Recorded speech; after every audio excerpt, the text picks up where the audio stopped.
Let me begin. This is part two, the final part of the Shabbos Goy. It must be said at the outset that these halachos, as well as really all the halachos that I hope to cover over the series, are vast, they are complex, mystifying, and we're touching upon a little bit of them. Although we are getting a much deeper understanding than the average shiur, I would hope that everybody is keeping some type of notes, because Shabbos, as we said in the first shiur 5 weeks ago, as opposed to Sukkot and Pesach, and we spend so much time on those laws, Shabbos we have to keep every week. And in fact, it's more holy than those days. So let me start with the story before we give us part two. And the story goes like this. I was walking in Wasserman's 3 days ago, and I met a woman in our neighborhood from our shul, from Holliswood. And she said to me as we were passing with the cart, "How are you doing as the family? Oh, I heard the shiur last week on Shabbos was very nice, by the Shabbos Goy." I said, "Okay, thank you." And then I turned around and I said, "1 second, you usually ask for the recording. Do you want the recording?" And she looked at me and she said, "No, I don't want to know what's forbidden to use a Shabbos Goy for. Are you crazy?" And she kept on walking. And I told her, and I mean this, I could respect that. I could respect someone who knows these laws are probably more complex than the average Jew thinks. And because of that, doesn't want to know too much. I always tell my children, my favorite bracha is hamavdil ben kodesh l'chol, to separate between the holy and the mundane. Just because you want to do something doesn't make it holy. So if you want to act a certain way, so long as you know it might not be okay, I'm fine with that. The dangerous moment comes when you may know better and you convince yourselves that it's allowed. In fact, the Medrash tells us by Noach, in discussing what was the catalyst sin for the great flood, and it talks about certain types of marriage, and the commentaries say it was a generation that virtue was defined by desire. In a generation where, because I have a desire for something, that makes that desirous action virtuous, is a generation deserving of destruction.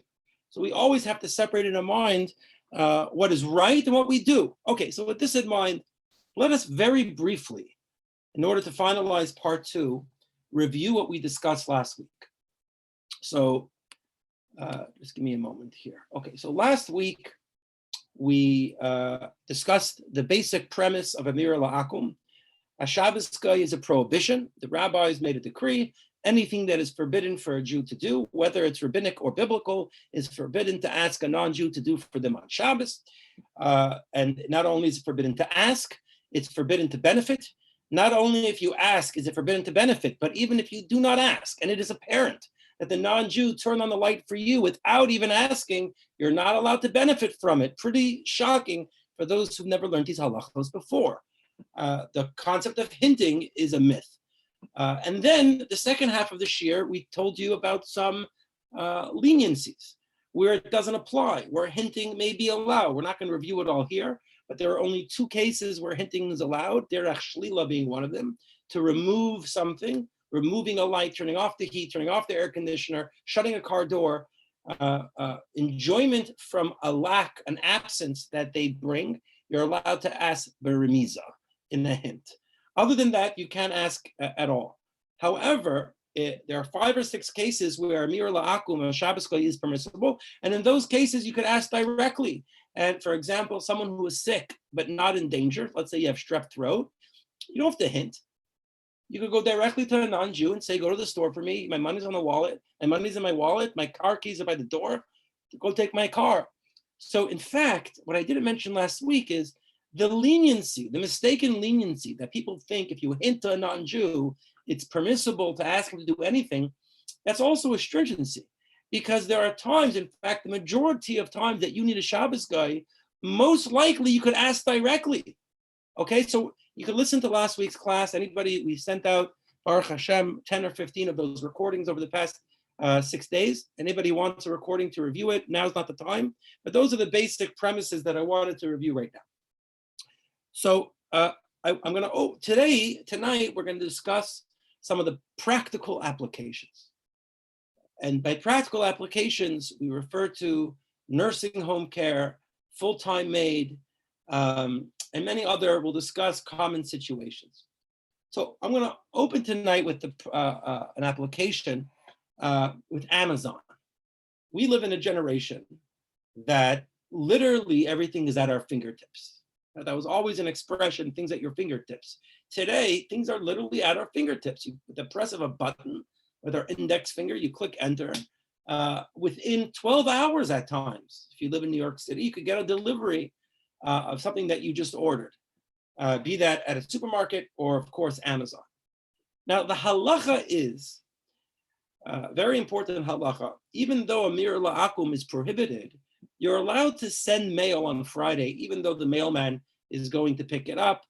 And you don't have to call the mail office, the post office, and say, don't deliver mail on Shabbos, the mir la'akum, I can't even benefit till after Shabbos. And we're not going to explain why, but that's okay. For reasons maybe at the end of this year, we'll give explanations for that particular point.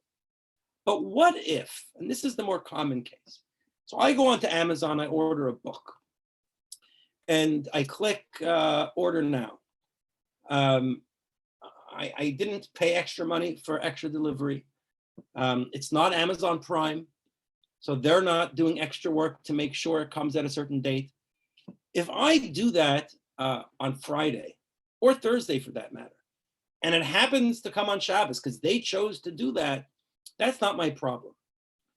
What is very problematic, and you may want to plug your ears, you're not going to like this. And as I said last week, I'm not as stringent, nor am I known to be stringent. What I'm telling you now is basic halacha, and like last week, we're going to end with a lot of leniencies. But to pay extra, or not even to pay extra, to ask, request that a non-Jew do labor for you on Shabbos is forbidden. So if it's Friday and you order a book through Prime for tomorrow's delivery, you just asked a guy. It doesn't make a difference if it's in binary code, computer language. You asked the non-Jew, at best the non-Jew, by the way, maybe even a Jew, at best the non-Jew, you requested they do a labor for you on Shabbos. Uvehemtecha, we say in Kiddush, even your animals have to rest. You can't do that. So you may be thinking, are there not people who order Amazon Prime? So let me give a little bit of a leniency that will help you a little bit with Amazon Prime. Because typically, when we order things on Friday, it's not for Shabbos usage. I mean, it'll be nice, but if it comes on Sunday, we're fine with. So we have to go back to Pressburg about 200 years ago. The Chassam Sofer, we all heard of Moshe Pressburg. He says that the prohibition of a mir la'akum, of a Shabbos Goy, which is a prohibition, is only true when it's a mir la'akum. When I tell a non-Jew, I want you, Mr. Goy, Mr. Gentile, to do something for me on Shabbos. However, amira le'amira, when I tell a non-Jew to do something and he's going to tell someone else, and he'll tell someone else, and eventually there'll be a non-Jew who does it for me. So there's no direct correlation between the person I told it to and the person doing the action. There is no decree in that case. Now, we don't rely on this because it's an extreme opinion. But the concept of b'di'evet, when you go to a rabbi and the rabbi says no, and you beg and you plead and you cry, and the rabbi says, okay, I allow it. What's going through the rabbi's mind, hopefully, is this is really forbidden. There is an opinion that allows this, but we don't like to rely on it because it's a singular opinion. So when it comes to express mail, it's not allowed. Now, there is this opinion of the Chassam Sofer that would allow it, because when I go to FedEx, for example, on a Friday, and I pay them for immediate delivery to be there in 12 hours, the guy behind the counter is not the guy doing the delivery. So there's no correlation between my demand, my request, and the action on Shabbos. But we don't rely on that. But in cases of need, we do. So, for those listening to this year that have businesses where they have to do deliveries, or they know someone who is sick, who could really use a book to cheer them up, or any important need, you could rely on that for Amazon Prime. But generally speaking, you should not be ordering Amazon Prime on Friday. You should not be doing that, especially right before Shabbos. I was speaking to a friend a few weeks ago before Shabbos, and I talked about a book that I just read. It was like 10 minutes before Shkia. He goes, oh my gosh, we're going to order it right now by Amazon Prime. Like literally 5 minutes before Shabbos, he's got to tell a guy, do something for me on Shabbos. You can't do that. Now, if there's a birthday present for a child and you forgot to order a birthday present, or it's Hanukkah. I hope we got our wives gifts. And you realize, let's say Friday, that you forgot to get your wife a gift, and for Shalom Bayis, you could rely on the Chasam Sofer and order Amazon Prime. And you should probably order it to my house through my account so your wife doesn't see the present before she gets it. But in any event, okay, so that's number one. When it comes to express mail, that's an application which is uncomfortable for us, but it's very real. I'm going to give you another application that I really would suggest some of you may want to mute me. You may not want to hear this. If you apply what we said, let me say it as a question. If you apply what we said last week, what about newspaper deliveries?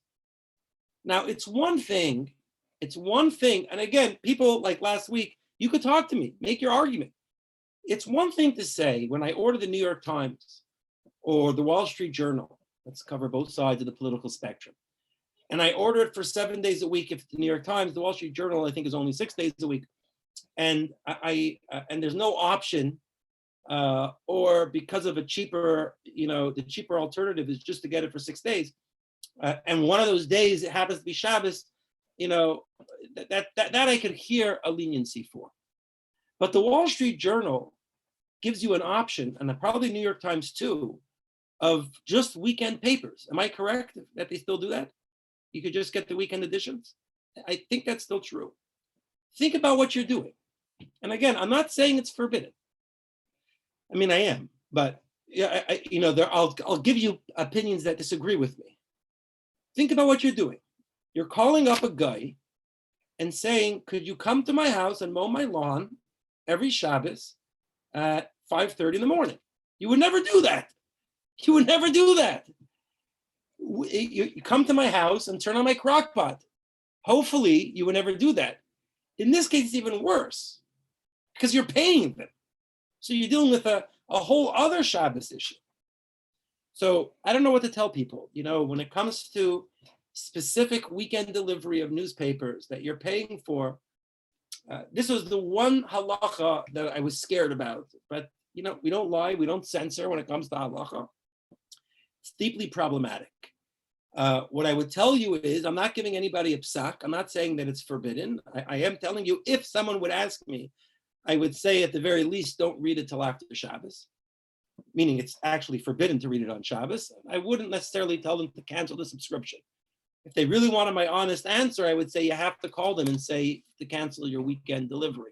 They're going to say, but I want to read the weekend paper. Okay, so go buy it. Go to the pharmacy after Shabbos. Oh, it's too much work. Well, you can't be Mechalel Shabbos because you're lazy to go to Rite Aid after Shabbos. I mean, that's my opinion, but I'm not giving you a psak.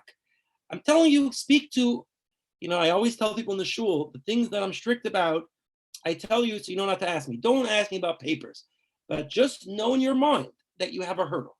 This is classic Amir La'akum. In fact, it's even worse that you're paying for. Again, we're not talking about a 7-day delivery that you're just paying for a year package. We're talking about those who pay for Shabbos, for weekend delivery specifically, in exclusion to weekday delivery. Okay. Man, that was a scary one to say. I'm surprised nobody unmuted themselves to argue with me. I'm quite surprised. I mean, maybe you're all dumbfounded that I would say such a thing. Okay. Now let's talk about how we all, myself included, don't seem to follow. If what I'm saying is true, okay, we reviewed last week's class. Hopefully you remember it.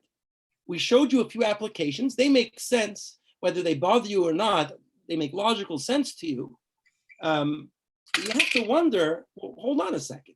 There are certain things that we do, and that I do, and I do them, that don't seem to follow the rules as we said them. Let me give you examples of those, and then I'll explain why it's okay, and maybe even show you some of the leniency for newspapers and other things that we do.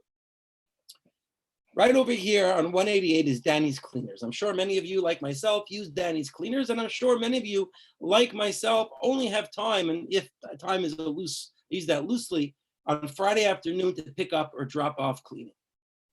And then I pick it up sometime after Shabbos, Sunday, Monday.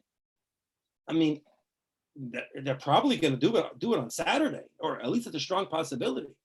Or I drop my car off at the mechanic. Now, as an Orthodox Jew, when's the best time to drop your car at the mechanic? Friday afternoon, and pick it up sometime after Shabbos. I mean, aren't they doing the work for you on Shabbos? Not always. What's that? Not always. Okay. Could be sometimes, yeah. Okay, yeah, that's true. We'll get to that. We're gonna explain. So this is probably the most complex area of a Shabbos Goy, but we're gonna try to simplify it. Because until this point, last week and this week, all we've said is a Shabbos Goy is forbidden. You cannot benefit from it. There are some exceptions in cases of need. That's pretty much all we said. And there's one case where hinting is okay.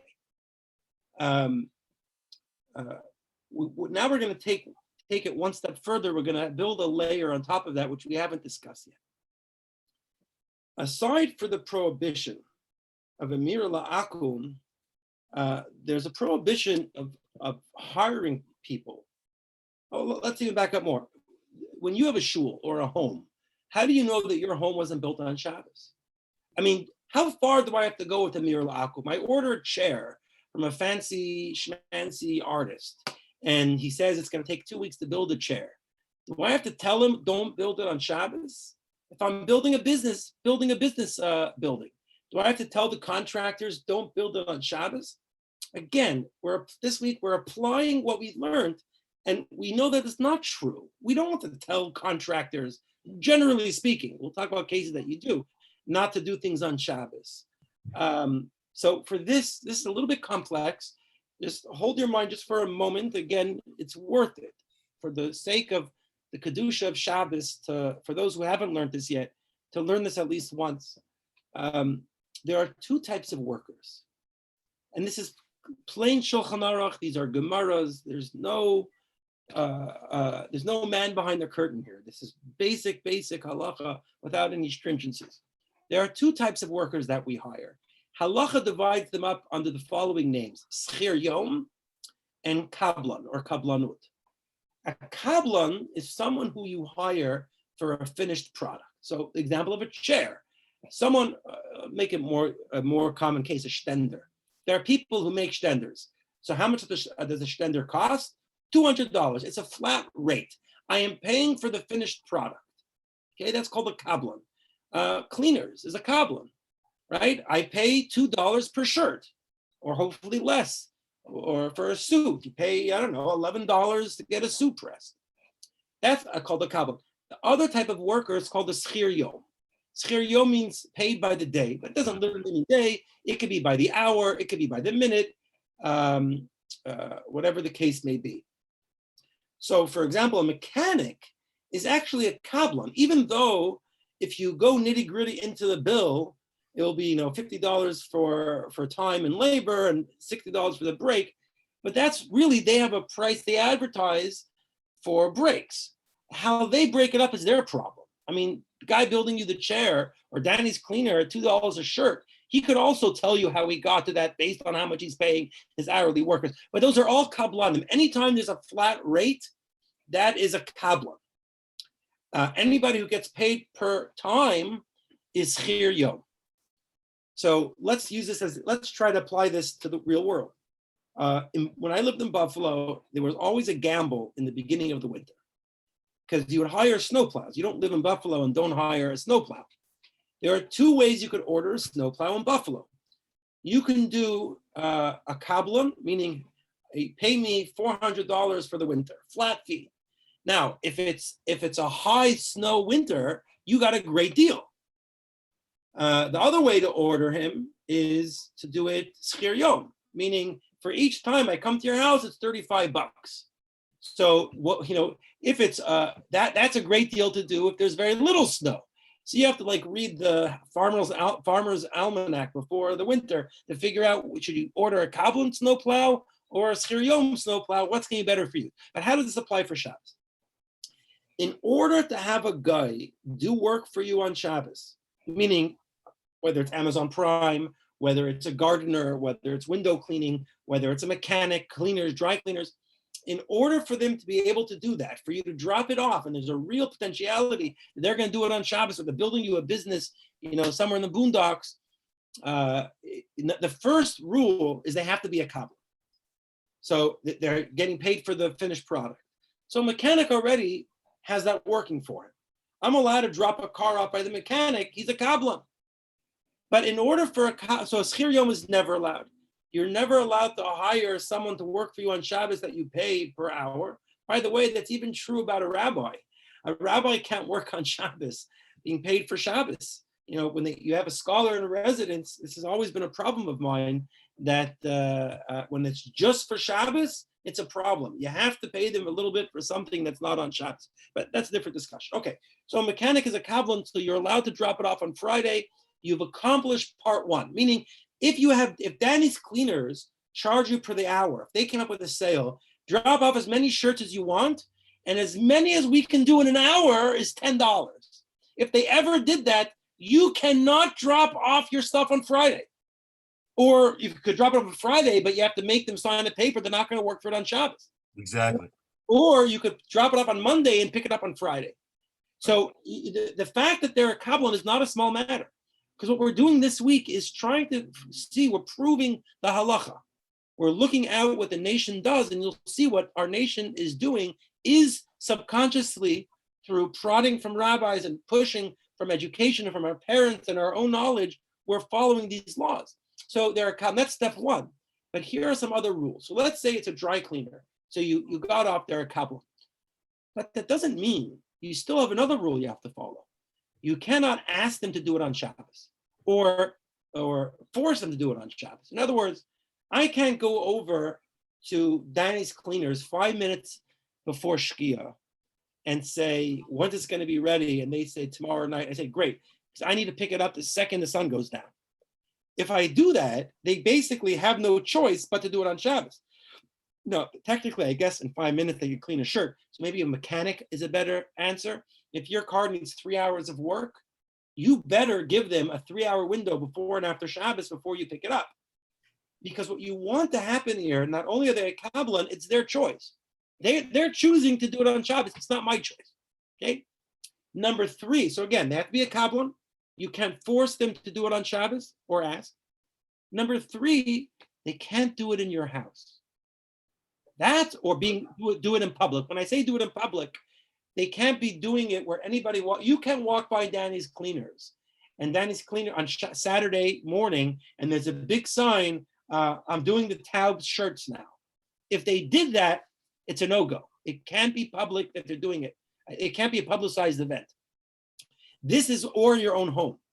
This is why, for example, if you're building a business in the boondocks, if they and the contractors are non-Jewish and they're being paid for the finished product, and you didn't ask them to do it on Shabbos, and they're working on Shabbos, so it's not in a Jewish neighborhood, that's fine.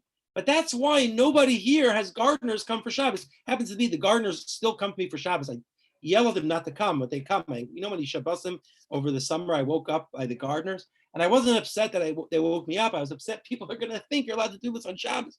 So the reason why don't we do that? Why don't we order gardeners on Shabbos? Because it's a mir lakum, and it's not comparable to Danny's Cleaners.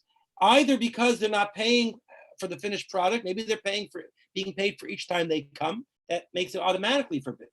And even if they're being paid a lump sum, $500 for the year, whatever the case may be, they still, even though, and they're a kabbalah, they still can't do it in your house. The exception to this would be a snowplow. This is actually quite interesting.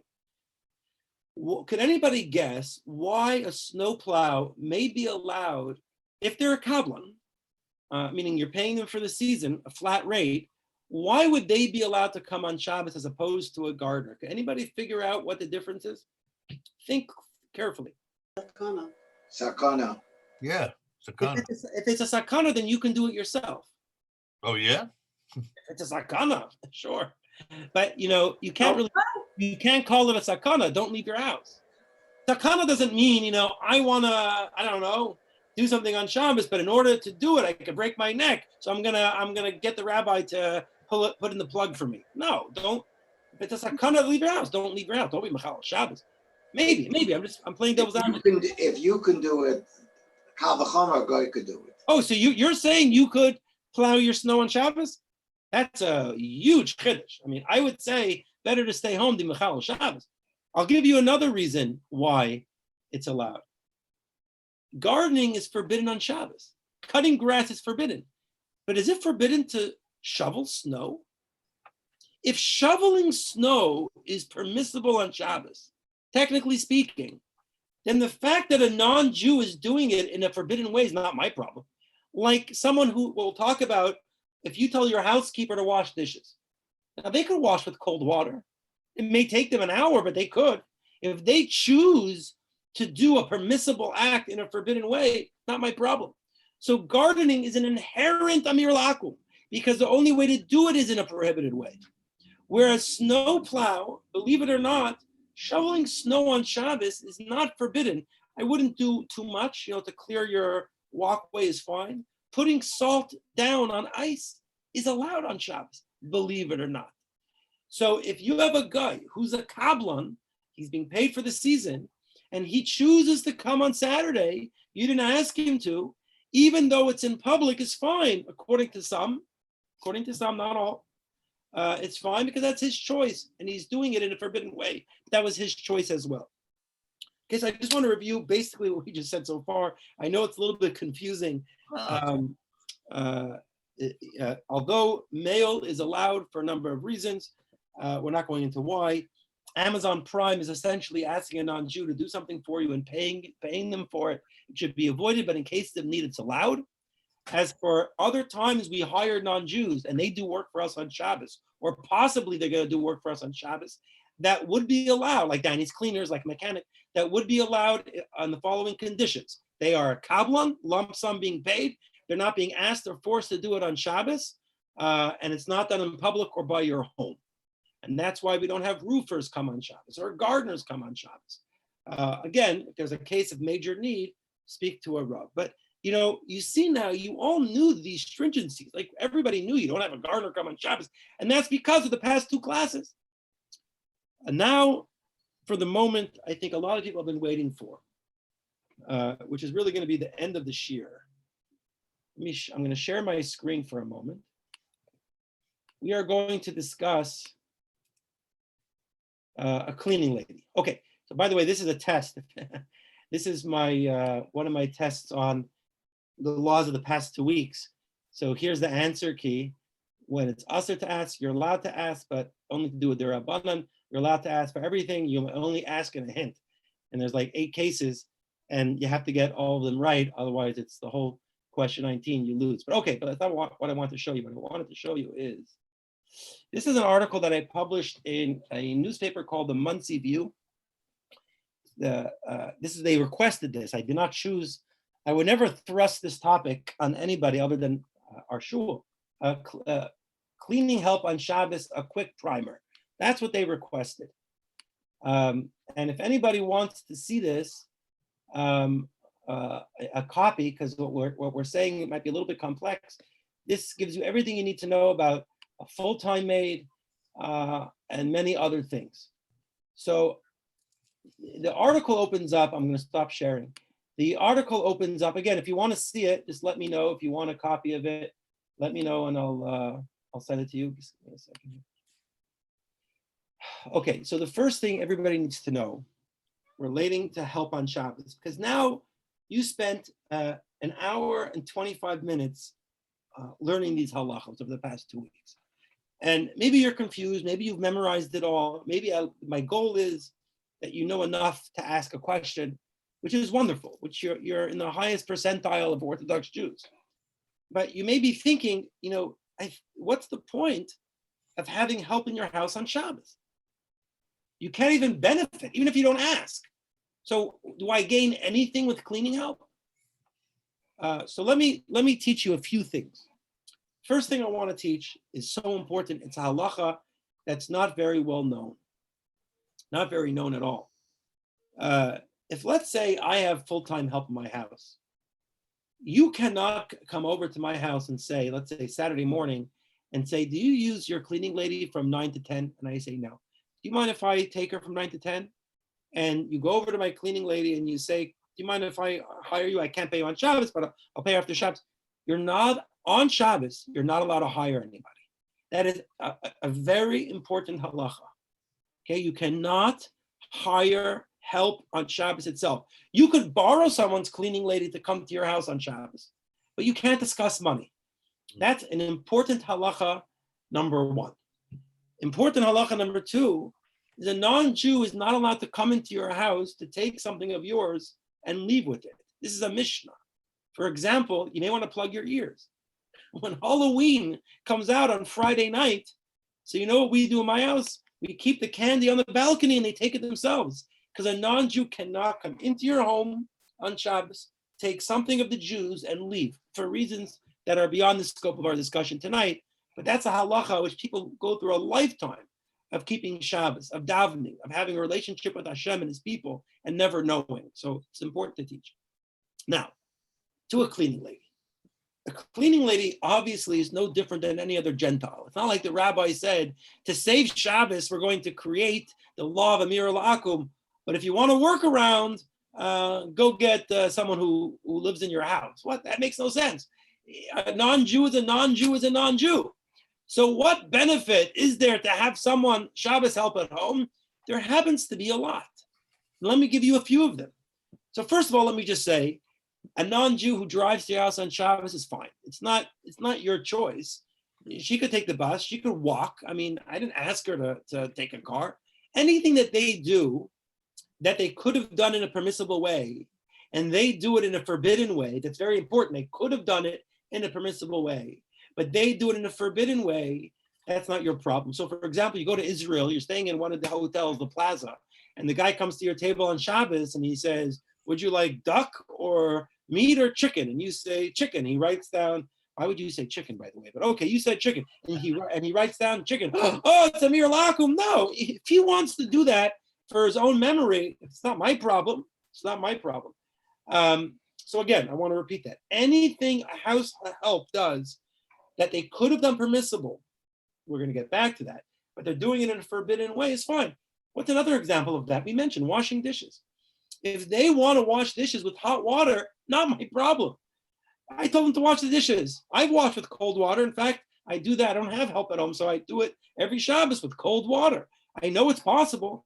So my mother, in fact, used to, maybe people still do this. She used to fill a big bin of hot, soapy water right before Shabbos, and then she would dump it in and clean it that way. In any event, the point being is that that's fine. But something like vacuuming, which cannot be done in a permissible way, mopping, which cannot be done in a permissible way, you cannot have a non-Jew do it for you. So what you want to remember is, when in terms of melacha, okay, a non-Jew could work in your house if they're a kablan.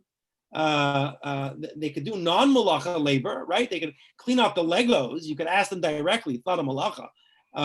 But if you want them to do a violation of Shabbos, it's forbidden. It's Amir Lakum. What you are allowed to ask them to do is the permissible thing. If they choose to do it in a forbidden way, that's fine. So it's very simple now, what they can and can't do. You cannot ask them to vacuum, because even you cannot go into the carpet and take out the dirt, because that's bayrer, there's libud, there's a million isurim in cleaning. I saw they have this tablecloth wiper that is with like these thick thorns, and you roll it across the Shabbos tablecloth, and it picks up the crumbs, which is fine, by the way. You're allowed to use that on Shabbos, but you can't use that on carpet. I mean, there's no permissible way to clean carpet on Shabbos, and there's no permissible way to mop. Certainly, you can tell them to clean the floor, and on Shabbos you're allowed to pour Windex or spray Windex and then wipe it down. So I guess it is possible, the mopping. I guess that is possible. So that's the gauge.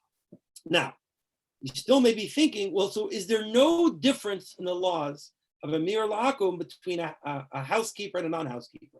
Because what I just explained to you is true a stranger off the street. I could go to a stranger off the street and say, would you like to wash dishes? And they happen to be a washing dishes enthusiast, and they come into my house for free. And if they use hot water, that's fine. So that law is not unique to a house. What's the word? Someone a live-at-home maid. So is there anything unique about a live-in maid? The answer is not really. They will benefit you because they could do non-malacha work. They could do malachos to work that you could have done without a malacha, so long as it doesn't make noise, right? They can't use dishwashers. Anything that is noticeable to guests, buzzing, they can't do. But I'll give you an example of what they can do. Here's what they can do. The one exception, if a non-Jewish live-in maid was told to iron shirts, let's just say, for example, you told them on Wednesday. They had all week to do it. You're not forcing them to do it on Shabbos. And they choose to do it on Shabbos. You didn't ask them. And you're not even going to use them on Shabbos. They can do that if it's private. If they're in their own room, if it's a malacha that there's no way to do it but in a forbidden way, then if a non-Jew chooses on their own to do it on Shabbos and it doesn't make noise, they could do it in the privacy of the room. The only example I could think of is ironing clothing. And if it's done privately and you didn't ask them to do it on Shabbos, that's it. The other advantage of having a live-in maid is, the things that you can do in a permissible way, they could do in a forbidden way. It doesn't make noise. They could also, of course, do non-malacha things. And it's good to have a non-Jew around because the more you know, the more leniencies there are. If you're sick, you could ask them directly. If your refrigerator light goes on, sick ratio last week, you're allowed to ask them. If you need something from your car, we explained last week, you could directly ask them. Between Shkia, sundown and the stars, you could ask them to do anything. And there are many other examples we didn't get to. Muktzah. So they will be a help, but only in the sense that it's a non-Jew who's available, not because they are a live-in maid. Well, it's 40 minutes. I don't want to go beyond that on a Zoom share. I could just tell you, as last week I started off, in the future and in the past, we always said a Devar Torah about Shabbos at the beginning and at the end. But those were lighter halachos and also halachos that we just needed a review on. These are much more serious halachos. They come up so frequently and there's such misunderstanding that I didn't want to cloud it with any other information. I hope this review is helpful. I'm available for questions at any time about these halachos. You are way ahead of the game now. I'm not coming to make Shabbos more difficult for you. Quite the contrary. Shabbos is beautiful. And Hashem did not create an obvious technicality to get us out of it. Amir la'akum, as we began the first year, we'll conclude this one. A Shabbos Goy is not a permissibility to embrace, but it's a stringency to remember, even though there are many exceptions. Okay, so what we're going to do, we're going to take a little bit of a break for Hanukkah. When we come back, we're going to do something a lot lighter. We're going to review the laws of Kiddush, which are fascinating, the laws of davening on Shabbos, the laws of Shalosh Shabbos, and the laws of Havdalah. That's going to be about 7 weeks series. After that, we're going to do Muktzah. That's going to be one like this one you're not going to like. Actually, but Muktzah, actually, you will like Muktzah. I think people are too strict. Quite the opposite than Amir Lakum. And then we'll see. By that point, we'll be close to the summer. But I'm hoping to continue the series. I wish everybody a good night. And tomorrow, I'm sending out my this year's book on Hanukkah. Every year, I send out a book on Hanukkah. This year's book is 176 pages, 21 essays on mysteries and enigmas about Hanukkah. I hope you enjoy it, even if you don't read it. I know I wouldn't read it. Have a good night, everybody. Thank you. Have a good night, Rabbi. Thank you. Thank you, Rabbi. Thank you. Thank you very much. Good night. Thank you, Rabbi. Have a good night. Be keen.